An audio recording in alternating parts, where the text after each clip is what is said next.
వాళ్ళ అబ్బాయి కూడా ఉన్నారు కాబట్టి ముందు మైక్ తీసుకొని వద్దాం అనుకుంటున్నాం మేము. ఇక్కడ చాలామంది ఇప్పటికే మాట్లాడిన వాళ్ళు చెప్పారు. ఒకరు కూల్ బాపు గురించి, ఇంకొకళ్ళు సూపర్ బాపు గురించి, ఇంకొకళ్ళు గుండె చప్పుడు మా బాపు అని చెప్పారు. ఇంతకీ మీ బాపు గురించి మీరేం చెప్తారు? సో బ్రహ్మాజీ గారి అబ్బాయి సంజయ్ ఈజియో. యా, చెవులు మూసుకుంటున్నారు, మంచి విషయాలే చెప్పండి చెప్పండి. ఏంటి ఆయన చాలా స్ట్రిక్ట్ బాపునా? అంటే ఆయన గురించి మాట్లాడాలంటే ఆయన మీరు కూర్చోండి, మీరు కూర్చోండి.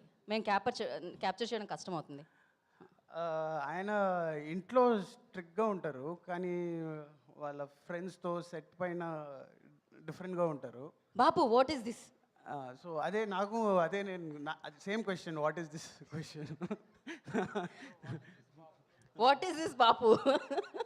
బ్రహ్మాజీ గారు అనగా what is this Bapu. Okay, ఏదైనా ఒక బెస్ట్ క్వాలిటీ ఆయనలోనా? పేషెన్స్. పేషెన్స్. అంటే నన్ను పెంచాలంటే చాలా పేషెన్స్ కావాలి, సో పేషెన్స్ ఉంది. ఓ, స్ట్రిక్ట్గా ఉండడానికి వెనకాల రీజన్ ఇదనమాట. ఇంత నాటీ కిడ్ని హ్యాండిల్ చేయాలంటే ఆ మాత్రం స్ట్రిక్ట్గా ఉండాల్సిందే. సో బాపు ఏమంటారు అబ్బాయి గురించి? అఫ్కోర్స్ ఈ ఫాదర్ స్టోరీ, బట్ కొడుకు గురించి కూడా చెప్పొచ్చు, ఏం కాదు. నెక్స్ట్ కొడుకు అనే సినిమా చేస్తున్నప్పుడు చెప్తా. అప్పటి వరకు నేను ఇలా అప్పుడు నా కొడుకు ఈ రకంగా మాట్లాడచ్చు. ఇప్పుడు అయితే బాబు మా ఫాదర్ గురించి చెప్పాల్సి. మీ ఫాదర్ గురించి? ఎస్. ఇప్పుడు వీడి ఫాదర్ లాగా మా ఫాదర్ కూడా చాలా మంచోడు. ఆయన గురించి చెప్తున్నారా, మీ గురించి వీడి చెప్పుకుంటున్నారా? ఫాదర్ లాగా మా ఫాదర్ కూడా వెరీ స్వీట్. వీడి ఫాదర్ లాగా మా ఫాదర్ కూడా చాలా ఎంకరేజ్ చేస్తాడు. వీడి ఫాదర్లా మా ఫాదర్ కూడా హీరో. ఇక్కడ మీ ఫాదర్ కంటే కూడా మీ గురించి ఎక్కువ చెప్పినట్టుంది. కాదు, మా ఫాదర్ గురించి.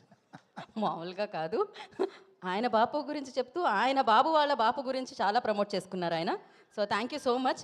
స్టేజ్ మీద ఇంకాసేపట్లో కలుద్దామండి బాపుతో.